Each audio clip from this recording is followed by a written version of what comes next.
नमस्कार, आप देख रहे हल्ला बोल। आपके साथ मैं हूं अंजना ओम कश्यप। मोदी का तूफान और कांग्रेस में घमासान बहस इस पर होगी, लेकिन उससे पहले बड़ी खबर के साथ हम शुरुआत कर रहे हैं। महाराष्ट्र सरकार ने कोविड की परिस्थितियों के मद्देनजर बड़ा फैसला लिया है।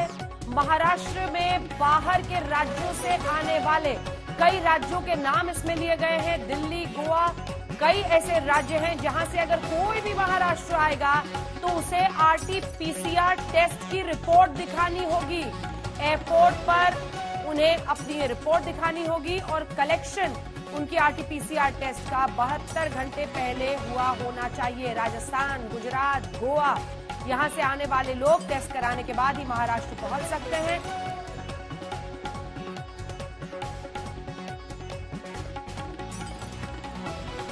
दिल्ली से लेकर कई राज्यों में कोरोना के हालात बिगड़ते चले जा रहे हैं। इसी के मद्देनजर महाराष्ट्र सरकार का यह फैसला। इस बीच अब उस खबर का जिस पर आज हम बहस करने वाले हैं। बिहार में एनडीए की जीत के बाद कांग्रेस में हाहाकार है। एक के बाद एक करके पार्टी के दिग्गज नेता अपने आला कमान को सवालों के घेरे में खड़ा कर रहे हैं। कोई कहता है समीक्षा करो, कोई कहता है पहले काम करो फिर समीक्षा का नाम लो। बहरहाल कांग्रेस बगावत और आंतरिक कलह से बेदम है, तो बीजेपी दूसरे राज्यों में अपना दम दिखाने की तैयारी में फिर से जुड़ गई है। एक राज्य के चुनावी नतीजे आते नहीं कि दूसरे चुनावी घमासान पर काम शुरू हो जाता है। इसीलिए मोदी का तूफान, कांग्रेस में घमासान। ये रिपोर्ट फिर चर्चा की शुरुआत। मुझे जो चुनाव के परिणाम आए हैं, मैं उन परिणाम के आधारों पे एक आईना दिखा रहा हूँ। लीडरों के है टिकट ले दिया तो जाके 5 स्टार में पहले बुक हो गया, फिर एयर कंडीशन गाड़ी के बगैर नहीं जाएंगे, फिर जहां कच्ची सड़क है वहां नहीं जाएंगे। 5 स्टार से इलेक्शन नहीं लड़े जाते हैं। This is not the time. हम लोग कांग्रेस कल्चर पर बात कर रहे हैं और दूसरी चीजों पर बात कर रहे हैं। बेहतर ये हो कि बैठ कर कोई रास्ता हम लोग निकालें। हर नेता को अपना तो आजादी है अपना तर्क रखने का, इसमें कोई हर्जा नहीं है, लेकिन सारे ये तर्क मीडिया के सामने आकर उछलना, इसमें मेरा जरूर आपत्ति है। बिहार नतीजे के बाद कांग्रेस में हड़कंप है। पार्टी के खराब प्रदर्शन से दिग्गज नेताओं के बोल आजाद हो रहे हैं। इश्क होना चाहिए आदमी को पार्टी से। आज हमारी प्रॉब्लम लीडरों की क्या है? लीडरों के है टिकट ले दिया तो जाके 5 स्टार में पहले बुक हो गया, फिर 5 स्टारों में भी कौन सा अच्छा है उसमें चले जाए कि 5 स्टार डिलेक्स होगा तो उसमें जाएंगे, फिर एयर कंडीशन गाड़ी के बगैर नहीं जाएंगे, फिर जहां कच्ची सड़क है वहां नहीं जाएंगे। 5 स्टार से इलेक्शन नहीं लड़े जाते हैं। गुलाम नबी आजाद ने किसी का नाम नहीं लिया, लेकिन समझ में सबको आ गया कि उनका निशाना कहाँ है। इस पार्टी से आप लोग बड़ा हुए हैं, इस पार्टी की जो कल्चर है, इसी कल्चर अपने को आज यहाँ तक पहुंचाया है। तो इसलिए मैं सबको ये कहूंगा कि जब किसी को सेहत में कोई घाव होते हैं तो घाव में नमक, और वो भी मीडिया के सामने आकर छिड़कने में हो सकता है किसी को मजा लगता है, लेकिन मुझे लगता है ये अवसरवादी है। गुलाम नबी आजाद से पहले पार्टी के दूसरे वरिष्ठ नेता भी आला कमान को कटघरे में खड़ा कर चुके हैं। ये जो चुनाव के परिणाम आए हैं, मैं उन परिणाम के आधारों पे एक आईना दिखा रहा हूँ अपनी कांग्रेस पार्टी को, कांग्रेस के लोगों को। मैं किसी के ऊपर आक्रमण क्यों करूंगा? मुझे तो चिंता है कांग्रेस पार्टी की। मैं तो एक कांग्रेस वर्कर हूँ और लाखों करोड़ों कांग्रेस वर्कर हैं जो चिंतित हैं। बस बातचीत होगी तभी सोल्यूशन होगा ना, वह बातचीत ही नहीं होती। वैसे कंफ्यूजन का दूसरा नाम ही शायद कांग्रेस है। आप ये बात समझ जाएंगे जब पार्टी के एक और वरिष्ठ नेता तारिक अनवर के 2 बयान सुनेंगे। बिहार नतीजों के बाद उन्होंने खुद पार्टी पर सवाल उठाए थे और अब सवाल उठाने वालों को सलाह दे रहे हैं। हमारा परफॉर्मेंस बहुत पुअर रहा है और आश्चर्यजनक भी रहा है। कहीं ना कहीं चूक हुई है, कहीं ना कहीं कोई कमी रह गई, जिसके वजह से हमारा प्रदर्शन बहुत नीचे स्तर पर चला गया। हम लोगों को बैठकर इस पर चिंतन करना चाहिए। This is not the time. हम लोग कांग्रेस कल्चर पर बात कर रहे हैं और दूसरी चीज़ों पर बात कर रहे हैं। बेहतर ये हो कि बैठकर कोई रास्ता हम लोग निकालें और पार्टी को फिर से दोबारा कैसे वापस लाया जाए, मजबूत किया जाए, इसके लिए बात करनी चाहिए। एक के बाद एक हार और खराब प्रदर्शन से देश की सबसे पुरानी पार्टी में घमासान है। पार्टी के नेताओं को बदहाली से बाहर निकलने का कोई रास्ता नहीं सूझ रहा। वहीं दूसरी ओर बीजेपी जोश में है। एक राज्य के नतीजे सामने आते ही दूसरे की तैयारी शुरू हो जाती है। जिस दिन बिहार हाथ में आया उसी दिन जंगे बंगाल का ऐलान हो गया। लोकतांत्रिक तरीके से हमारा मुकाबला नहीं कर पा रहे हैं। देश के कुछ हिस्सों में उनको लगता है कि भारतीय जनता पार्टी के कार्यकर्ताओं को मौत के घाट उतार करके वे अपने मंसूबे पूरे कर लेंगे। मैं उन सब से आग्रहपूर्वक समझाने का प्रयास भी करता हूं। मुझे चेतावनी देने की जरूरत नहीं है, क्योंकि वो काम जनता जनार्दन करेगी। पश्चिम बंगाल में तैनात बीजेपी की टीम तो एक्टिव है ही, केंद्रीय नेतृत्व का भी पूरा ध्यान है। हर महीने पार्टी अध्यक्ष जेपी नड्डा और गृह मंत्री अमित शाह का दौरा तय है और लक्ष्य 200 सीटों का है। विजय सुनिश्चित है। 2/3 बहुमत के साथ भारतीय जनता पार्टी यहाँ सरकार बनाने जा रही है। ममता दीदी इसको रोक नहीं सकती। पश्चिम बंगाल के साथ साथ बीजेपी ने साउथ पर भी फोकस कर रखा है। अमित शाह का तमिलनाडु दौरा इस बात की गवाही दे रहा है। अगले साल तमिलनाडु में चुनाव है, लिहाजा अमित शाह ने अभी से मोर्चा संभाल लिया है। एक तरफ कांग्रेस हार की बेहोशी से निकल नहीं पा रही, तो वहीं बीजेपी में जबरदस्त जोश है। विधानसभा चुनाव की बात छोड़िए, पार्टी ने स्थानीय चुनाव में भी पूरी ताकत झोंक दी है। हैदराबाद में नगर निगम का चुनाव है, तो पार्टी के दिग्गज नेता प्रकाश जावड़ेकर प्रचार कर रहे हैं। जम्मू कश्मीर में डीडीसी यानी जिला विकास परिषद का चुनाव है, तो पार्टी ने अपने केंद्रीय दिग्गजों मुख्तार अब्बास नकवी, अनुराग ठाकुर और शाहनवाज हुसैन के कंधों पर जिम्मेदारी डाल दी है। तो वहीं दूसरी ओर कांग्रेस अभी अपनी पिछली हार में ही उलझी हुई है। आज तक ब्यूरो।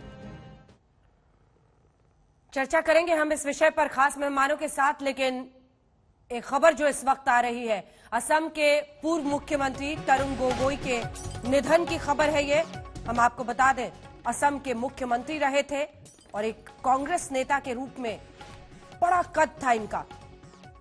नरसिम्हा राव की सरकार में 1991 से लेकर 95 तक वो केंद्र में भी मंत्री रहे। Minister of state, ministry of food and food processing में वो असम के मुख्यमंत्री रहे। 6 बार सांसद रहे और उसके बाद मुख्यमंत्री असम के बने। वो कुछ दिनों से बीमार थे। 3 बार असम के मुख्यमंत्री रहे और लगभग 5 दशक तक उनका पूरा राजनीतिक सफर रहा है। कांग्रेस पार्टी के एक दिग्गज नेता के तौर पर असम के वो 3 बार मुख्यमंत्री रहे। इसी से आप अंदाजा लगा सकते हैं, अभी लंबे समय से उनकी तबीयत खराब थी, वो बीमार चल रहे थे और आज उनके निधन की खबर हम आपको इस वक्त बता रहे हैं। और अब चर्चा की शुरुआत करते हैं, जिस विषय पर हम चर्चा कर रहे थे। गौरव भाटिया, राष्ट्रीय प्रवक्ता भारतीय जनता पार्टी के, प्रभु चावला जी वरिष्ठ पत्रकार हमारे साथ जुड़ रहे हैं, तौसीफ अहमद खान पॉलिटिकल एनालिस्ट के तौर पर हमारे साथ जुड़ रहे हैं और शुभ्रांश राय हमारे साथ पॉलिटिकल एनालिस्ट के तौर पर कांग्रेस पार्टी के समर्थक जुड़ेंगे, क्योंकि वो खुद इसमें शामिल नहीं होना चाहते हैं। गौरव जी, मैं आपके साथ शुरुआत करना चाहती हूं। देखिए, विपक्ष और विपक्ष के अंदर एक सवाल, और वो इसलिए क्योंकि उनको लग रहा है आज चाहे दिग्गज नेता, आप हमेशा कहते हैं किसी को बोलने की आजादी नहीं है, पर आज बोल रहे हैं ना, चाहे वो गुलाम नबी आजाद हो, चाहे वो कपिल सिब्बल हो, इससे पहले भी G23 जिन्हें कहा जाता है, जिन्होंने एक पूरा ग्रुप बनाकर अपने प्रेसिडेंट को चिट्ठी लिखी थी, एक बहस तो छिड़ रही है उनमें। देखिए अंजना जी, आपने खुद ही कहा कि कांग्रेस के प्रवक्ता को आपने इस चर्चा में बुलाया था, वो पहले ही गायब हो गए जैसे गधे के सर से सींग। और मैं आपको बता दूं, आपने कहा कि उन्हें बोलने की आजादी है। अरे आप देखिए, G23 का जो पत्र लिखा था अंजना जी, उसके बाद उन दिग्गज नेता को क्या किया गया, उनको काट के उनका सही स्तर दे दिया गया। हमने देखा किस तरह से सचिन पायलट पे राजद्रोह का मुकदमा लगाया। हमने ये भी देखा कि कपिल सिब्बल को बड़ी पीड़ा के साथ ट्वीट करना पड़ा कि मैं गद्दार कैसे, क्योंकि उनको गद्दार बुला दिया गया था। और इसकी तुलना आप करिए भारतीय जनता पार्टी से, और मुझे गर्व है कि मैं भारतीय जनता पार्टी का प्रवक्ता हूं, एक कार्यकर्ता हूं। हमारे राष्ट्रीय अध्यक्ष जेपी नड्डा जी 120 दिन के राष्ट्रीय प्रवास पर निकलेंगे, और ये क्या दर्शाता है कि बिहार में हमारी जीत हुई, लेकिन हम पश्चिम बंगाल की भी तैयारी कर रहे हैं। और हमारी प्रतिस्पर्धा कभी अंजना जी कांग्रेस जैसी पार्टी से होती थी, लेकिन हमने दिखाया कि मेहनत, लगन, कर्तव्य परायणता और जनता की सेवा करने का अगर जज्बा होगा तो आप उच्च स्तर पे जाएंगे। और आज हमारी प्रतिस्पर्धा कांग्रेस से नहीं है, हम अपने आप से स्पर्धा कर रहे हैं किस तरह से जनता की बेहतर सेवा करें, और ये बड़ा एक हमारे लिए गुण है और दिन है। दूसरी बात, जब जब नरेंद्र मोदी जी की आई है आंधी, उड़ गया है राहुल गांधी। आप चुनाव दर चुनाव देख लीजिए, और मैं एक आंकड़ा आपको दे देता हूं, ये दिखाता है किस तरह से मेहनत की जाती है हमारी पार्टी में। जब 2019 के चुनाव आए थे तो करीब 142 सार्वजनिक रैली नरेंद्र मोदी जी ने करी। इसके अलावा जो तत्कालीन अध्यक्ष थे अमित शाह जी ने करी, और कई जगह पे गर्मी की वजह से 46 और 50 डिग्री सेल्सियस तापमान था, उसके बावजूद जनता से संपर्क साधा और दिखाया कि किस तरह से पसीना बहाया जाता है। हमारी रग रग में पसीना बहाना है, और दूसरे को आप देखेंगे उनकी रग रग में भ्रष्टाचार है, वंशवाद है, और इसीलिए जनता हमारे साथ खड़ी हो। ठीक है, एक बार प्रभु चावला जी आपके पास मैं आना चाहती हूँ, कांग्रेस समर्थक का इंतजार है हमें। प्रभु चावला जी, 5 स्टार कल्चर ले डूबी, या फिर जिसको बोलते बोलते बच गए गुलाम नबी आजाद, उन्होंने गांधी परिवार को क्लीन चिट दिया है और कहा है 5 स्टार कल्चर है, बाकी जो नेता हैं वो कुछ मेहनत नहीं कर रहे इसलिए ऐसा हो रहा है। आपको क्या वजह दिखाई देती है? देखो, 5 स्टार कल्चर तो हर पार्टी में है। मैं किसी पार्टी के कंपैरिजन नहीं करना चाहता। मेरे को पता है हर पार्टी में लोग 5 स्टार कल्चर में कहाँ रहते हैं, क्या करते हैं, उसके विषय में हम डिस्कशन नहीं करें तो अच्छी बात है। सवाल ये उठता है कि कांग्रेस के पास केवल झंडा रह गया है, उनके पास कोई एजेंडा नहीं। प्रॉब्लम कांग्रेस पार्टी की ये है कि अगर एजेंडा होता तो एजेंडा वो अपने कार्यकर्ताओं को देते। हर डिस्ट्रिक्ट लेवल पर, स्टेट लेवल पर एजेंडा कार्यकर्ता लेकर के जाता, अपने कार्यकर्ताओं के साथ मीटिंग करता, ऑफिस बेस्ड की मीटिंग करता, उसमें डिस्कशन होती है। जो बीजेपी कर रही है, उनके पास हर हफ्ते कोई ना कोई कार्यक्रम हो दिया जाता है। संघ की प्रगति रही है, आरएसएस की ट्रेनिंग रही है, नड्डा जी हों या अमित शाह जी हों या मोदी जी हों, की सूचना और सूची जरूर होनी चाहिए। उनको सूची हर हफ्ते बनानी पड़ती है, उसके हिसाब से सूचना दी जाती है। और उनके पास एक टॉल लीडर है मोदी जी जैसा, जो जनता को जोड़ता है अपने साथ। हर बार वो कार्यकर्ता के लिए कोई ना कोई कार्यक्रम देते रहते हैं। इस तरह कांग्रेस पार्टी है, राहुल गांधी जो है नेता की तरह आते हैं, जैसे अगर स्टेज के अंदर होता है कि एक सिंह में आए दूसरे से गायब हो गए, तो जो टेम्पररी एक्टिंग करते हैं वो पॉलिटिकल, उसकी वजह से कांग्रेस पार्टी के अंदर एजेंडा नहीं बन पाया है। एजेंडा ये है कि खाली मोदी जी के ऊपर आक्रमण करते रहो, राफेल पे आक्रमण करते रहो, ऑल्टरनेटिव एजेंडा नहीं दे। और दूसरी बात ये कहना कि बीजेपी के लोग हर स्टेट में जा रहे हैं, एक चुनाव खत्म नहीं होता उसके बाद दूसरे चुनाव की घोषणा कर दी जाती है, ये बात ठीक है। कांग्रेस का अभी एडवांटेज ये है कि उनके पास लोकल नेता बड़े बड़े हैं इस वक्त। राष्ट्रीय नेता उनके पास कोई भी नहीं है। सोनिया गांधी का कार्ड एक बार 2004 में चला, 2009 में भी चला मनमोहन जी के नाम पर, परंतु स्टेट लेवल पर अभी भी देखा जाए तो अगर आप बीजेपी के मध्य प्रदेश के अंदर शिवराज चौहान जरूर हैं, बाकी जगह पर नए नए लोगों को खड़ा किया गया है। मोदी जी ने आने के बाद एक नई पार्टी खड़ी किया। हर पार्टी का अध्यक्ष नया व्यक्ति है, जिसके बारे में कार्यकर्ता सीनियर हैं, उन्हें शायद सुना भी नहीं होगा।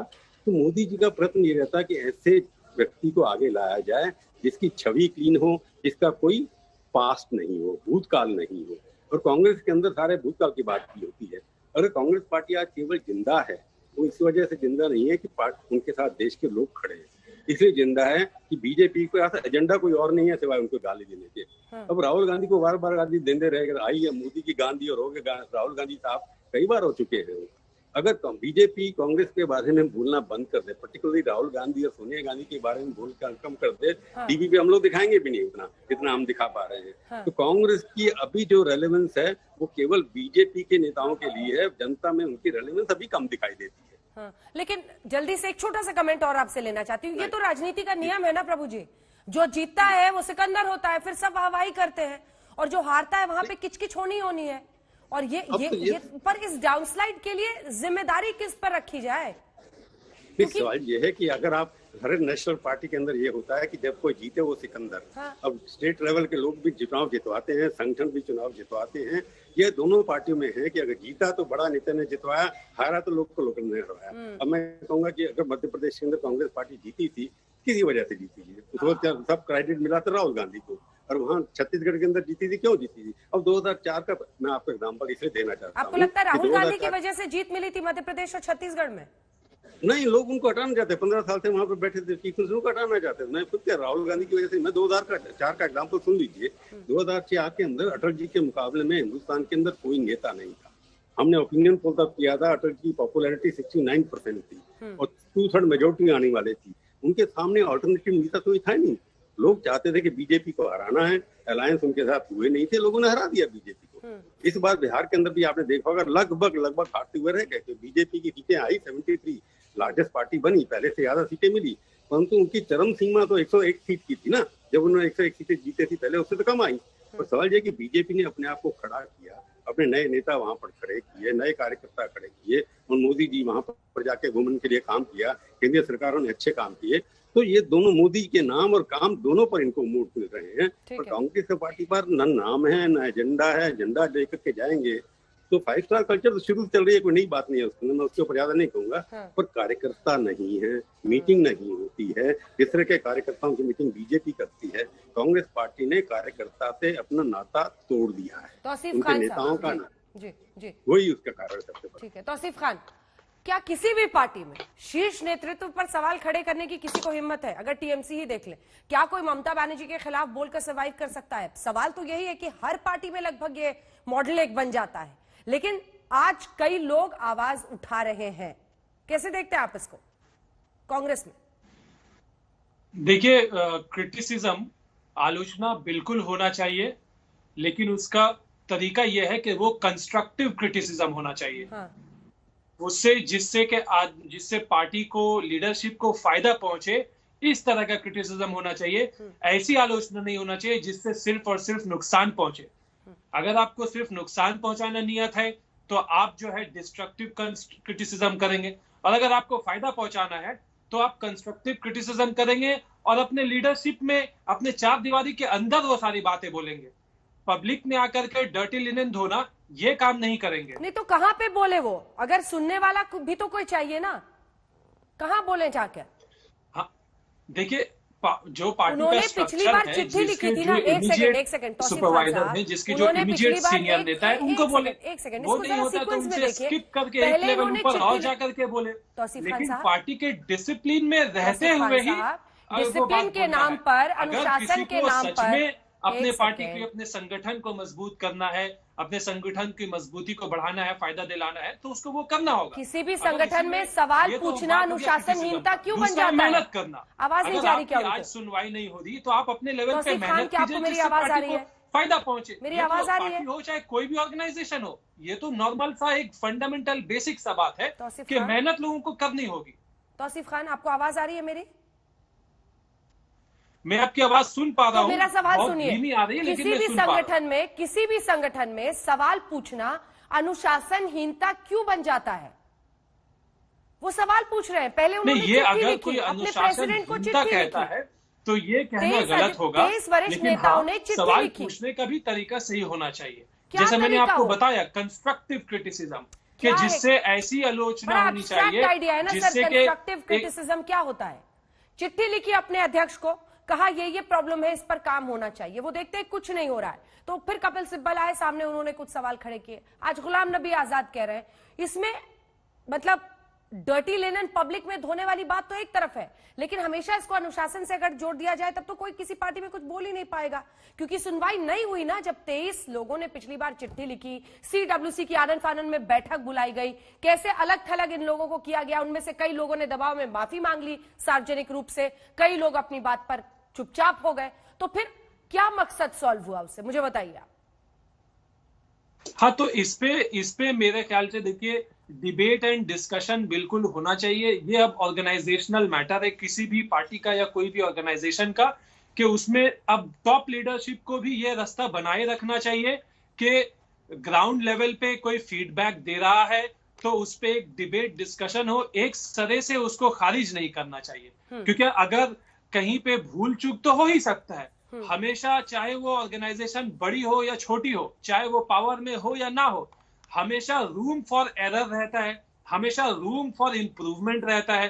तो ये लीडरशिप की लीडरशिप की जिम्मेदारी है कि वो जहां पे रूम फॉर इम्प्रूवमेंट है उस फीडबैक को लेकर के उस पे काम करे। आज अगर बीजेपी अपने आप को बोस्ट करती है कि देखो हम पार्टी को बदनाम करने के लिए नहीं, लेकिन 5 स्टार कल्चर तो हर पार्टी में पहुंच गई है ना। आज हम जानते हैं कि एसोसिएशन फॉर डेमोक्रेटिक रिफॉर्म्स का रिपोर्ट आया था 2018 तक में, जो पॉलिटिकल फंडिंग्स हुई थी 95% पॉलिटिकल फंडिंग जो है नेशनल पार्टी को जाने वाली वो अकेले बीजेपी को गई थी। तो अगर उनके पास इतना फंडिंग है तो उन्हें तो सबसे ज्यादा काम करना होगा। उनके जो कार्यकर्ता है वो तो सबसे ज्यादा मेहनत दिखाएंगे। लेकिन अगर किसी पॉलिटिकल पार्टी के पास में फंडिंग की कमी है तो इसका मतलब ये नहीं बन जाता लगता है पूरा पेपर ममता दी से लिखवा के लाए हैं। भी मेहनत करना होगा, उन्हें थोड़ा धीरज रखना होगा। वो कह रहे फंडिंग आपको ज्यादा आती है, मेहनत आप कीजिए, आपकी अकाउंटेबिलिटी है। देखिए, प्रभु चावला जी बहुत ही सम्मानित पत्रकार हैं और उन्होंने कहा 5 स्टार कल्चर हर जगह पे है। मैं इस बात से उनकी सहमत नहीं हूं। प्रभु जी, मैं एक बात कहता हूं, लीडरशिप प्रोवाइड्स अ डायरेक्शन। जो दिशा है और जो दशा है वो नेता देता है, नेतृत्व देता है। आप भी ये मानेंगे, नरेंद्र मोदी जी, जेपी नड्डा जी, अमित शाह जी, राजनाथ सिंह जी, ये कोई वंशवाद की उपज नहीं है। पोस्टर चिपकाते थे, साधारण परिवार से आते हैं और मेहनत से यहां पहुंचे कि भारतीय जनता पार्टी के अध्यक्ष बने। प्रभु जी, इसलिए मैं समझता हूं भारतीय जनता पार्टी आज विचारधारा की लड़ाई लड़ती है। और आप बताइए, 70 साल जो काम नहीं हो पाया, अनुच्छेद 370, क्या हमें कम परेशानियां या विपक्ष को झेलना पड़ा? लेकिन जब आपका संकल्प मजबूत होता है तो आप करके दिखाते हैं। 1 रैंक 1 पेंशन 40 साल तक लागू नहीं हुई और हमने लागू करके दिखाया। CAA, ट्रिपल तलाक, हम जानते हैं किस तरह से एक समाज का पक्ष था जो विरोध करता था, लेकिन करके दिखाया। और एक उदाहरण दे दूं अंजना जी, मैं समझता हूं दर्शक खुद समझ जाएंगे। एक विद्यार्थी है भारतीय जनता पार्टी और नरेंद्र मोदी जी, जो हर कक्षा में पढ़ता है, मेहनत करता है, एग्जाम में उत्तीर्ण होता है और छुट्टियां आती हैं तो भी पढ़ता रहता है कि मेरा लक्ष्य बहुत ऊपर है, मुझे और आगे सेवा करनी है। और दूसरा जो छात्र है इसी कक्षा में, वो राहुल गांधी जैसा है, जो वंशवाद की उपज है। वो जब कक्षा लगती है तब तो जाता नहीं है, और जब छुट्टी है तब तो छुट्टियां मारता है, और जब स्कूल दोबारा खुलता है फिर से छुट्टी मार लेता है। तो अब आप बताइए, क्या दोनों में कोई तुलना हो सकती है? नहीं। और एक उदाहरण मैं आपको और दे दूं। देखिए, जिसके पास विरासत है उसको प्लेटफॉर्म मिलता है, और उसके बाद उसकी विरासत नष्ट हो जाए तो मैं समझता हूं कहीं ना कहीं उस व्यक्ति को रात दिन मेहनत करके ये सुनिश्चित करना चाहिए, मेरे बाप दादा की विरासत है, इसको मुझे आगे बढ़ाना है। और यहां नरेंद्र मोदी जी हैं, जिनको एक परिवार ऐसा मिला जो साधारण था, लेकिन एक गुण आया मेहनत का, कर्तव्य परायणता का, और उन्होंने बताया कि ऐसी जज्बा है तो हम कुछ भी करके दिखाएंगे। अगर राहुल गांधी जैसा प्लेटफॉर्म नरेंद्र मोदी जी को मिला होता, अंजना जी आप मुझे बताइए क्या करके दिखाता ये बालक, आप कभी सोचिएगा। और यही बात भारत का हर बच्चा, हर जो छात्र है वो सोचता है कि राहुल गांधी को इतना बड़ा प्लेटफॉर्म मिला, उसने कुछ नहीं किया, मेहनत से मैं क्यों नहीं आगे आ सकता? क्यों राहुल गांधी ही अध्यक्ष रहेंगे? क्योंकि विपक्ष का मजबूत होना भी जरूरी है। प्रभु जी, मैं रिएक्शन लूंगी। शुभ्रांश राय हमारे साथ समर्थक कांग्रेस पार्टी के जुड़ गए। शुभ्रांश जी, तेलंगाना के म्यूनिसिपल चुनाव की तैयारी में पूरी की पार्टी, आप सोचिए जावड़ेकर जैसे केंद्रीय नेता मंत्री वहां पहुंच रहे हैं। यहां पर डिस्ट्रिक्ट डेवलपमेंट काउंसिल की जम्मू कश्मीर में जहां पर चुनाव हो रहे हैं, वहां पर शाहनवाज हुसैन से लेकर मुख्तार अब्बास नकवी, अनुराग ठाकुर सब लोग जुटे हुए हैं। तमिलनाडु अमित शाह पहुंचे हैं, वहां पर नड्डा जी 100 रैलियां करने वाले हैं। बिहार जीते नहीं, अगले दिन पश्चिम बंगाल की तैयारी हो गई, दौरे पर दौरा वहां पर अमित शाह कर चुके हैं। ऐसे में आप कैसे मुकाबला करेंगे? इन फाइटिंग में ही व्यस्त हैं, आपस में ही लड़ने में व्यस्त हैं।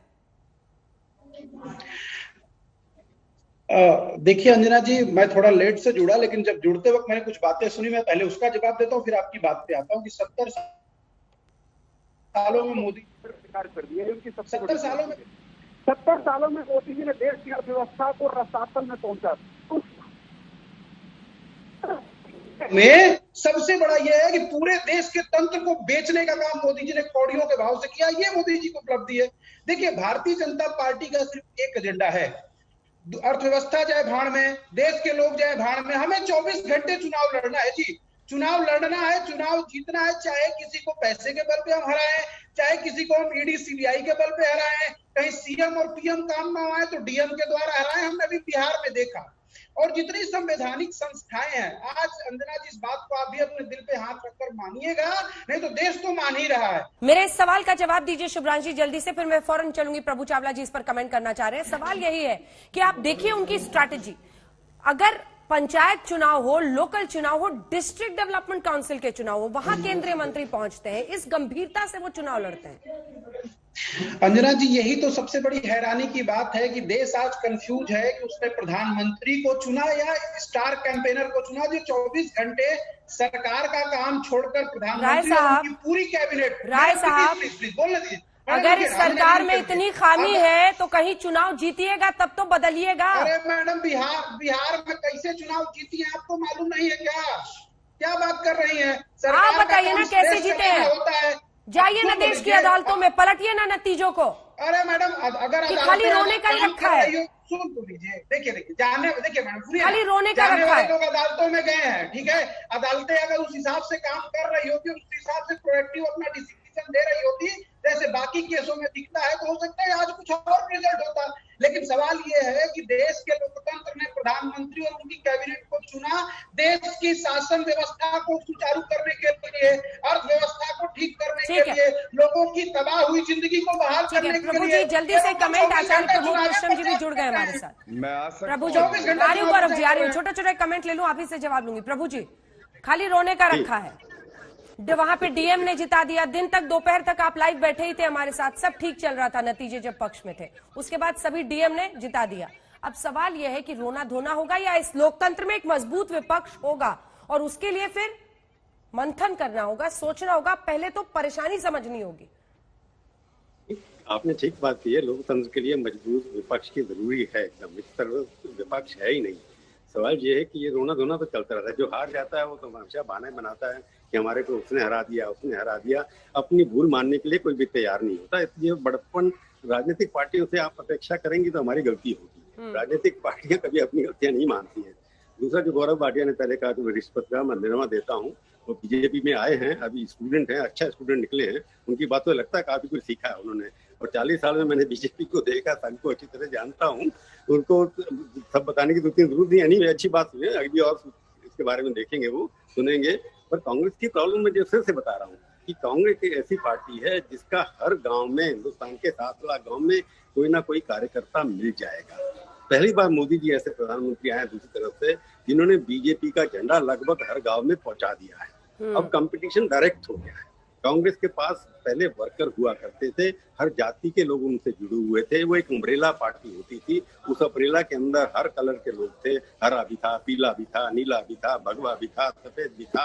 वो सारे कलर उस झंडे में से गायब हो गए, सिर्फ तिरंगा झंडा उनका ऑफिशियली रह गया। कांग्रेस को जिंदा अगर रहना है, कांग्रेस नाम जो है, कांग्रेस आइडेंटिटी जो है, कांग्रेस कल्चर जो है, वो आप इस देश से गायब नहीं कर सकते। कांग्रेस मुक्त भारत जो है, वो शायद इम्पॉसिबल टास्क है, अभी भी दिखाई देता है। परंतु गांधी मुक्त भारत कांग्रेस हो सकता है जरूर आ जाए थोड़े दिनों के बाद। जिस तरह से रिवोल्ट हो रहा है कांग्रेस पार्टी के अंदर, ऐसे लिखता है कि राहुल गांधी और गांधी परिवार को थोड़े दिन के लिए सबैटिकल लेना पड़ेगा, तभी कांग्रेस रिवाइव होगी।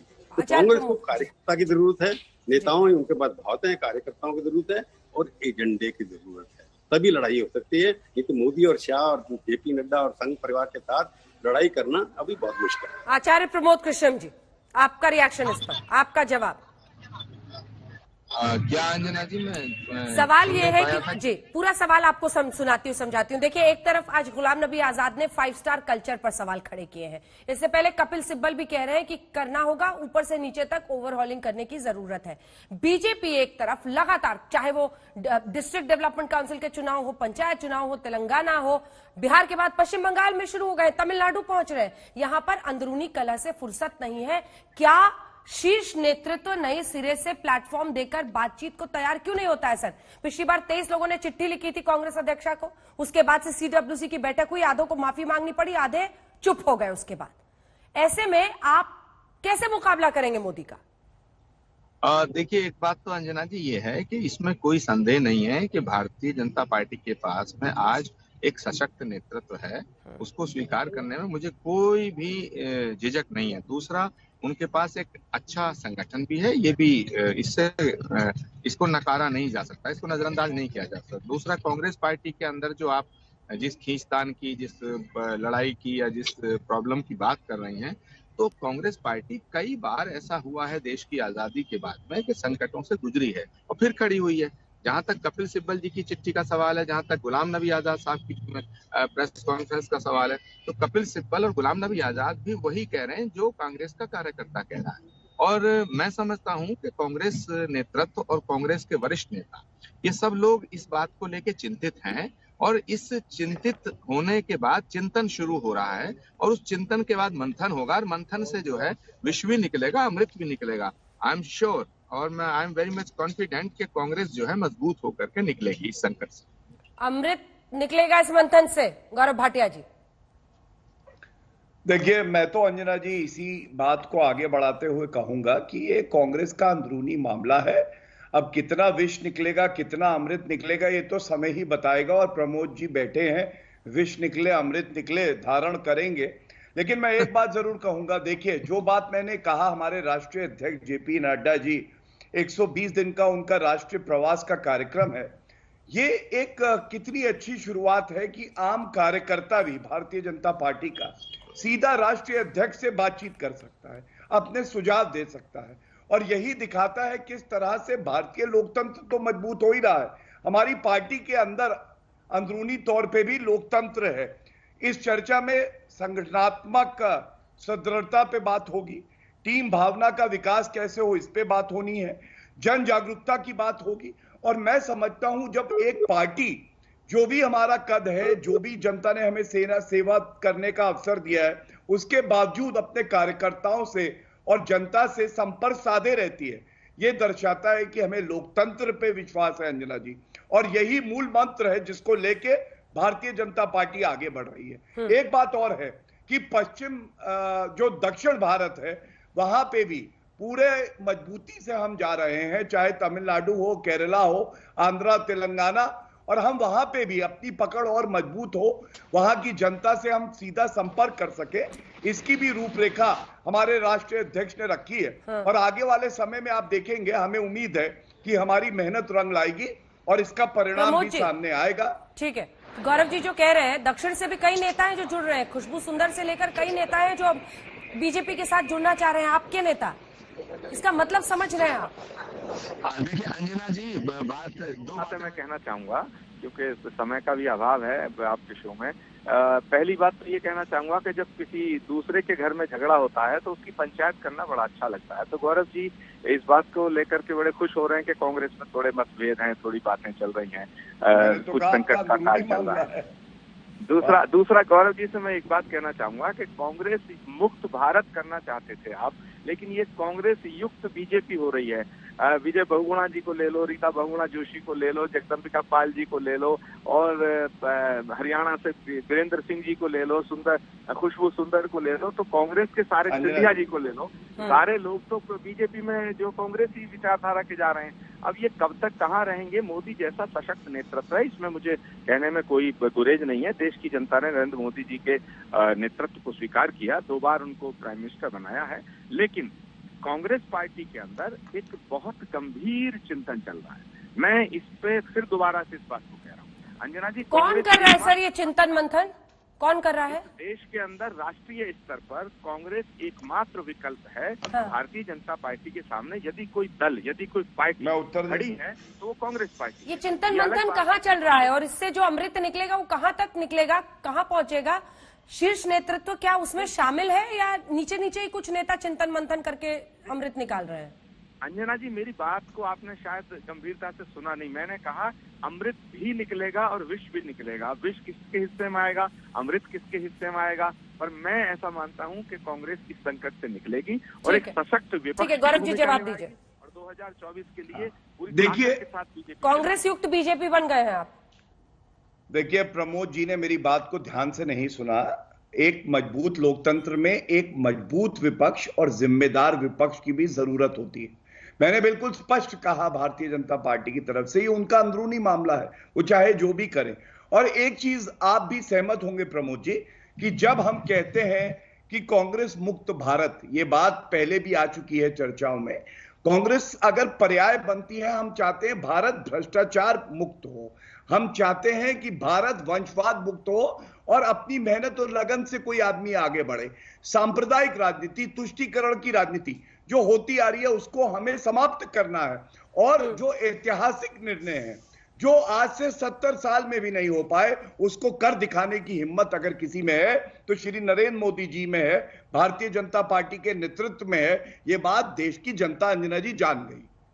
जल्दी से आचार्य जी 2 लाइन, सिर्फ 2 लाइन, ब्रेक का टाइम हो गया। हाँ, देखिए गौरव जी, ये जो आप कह रहे हैं ये आज की तारीख में इसको माना जा सकता है, लेकिन इस देश के अंदर एक दौर था जब पंडित नेहरू के नाम पर ही सब कुछ होता था, फिर इंदिरा जी के नाम पे हुआ, फिर राजीव जी के नाम पे हुआ। कांग्रेस ने 60 साल देश की आजादी के बाद इस देश पे हुकूमत की है और देश की सेवा की है।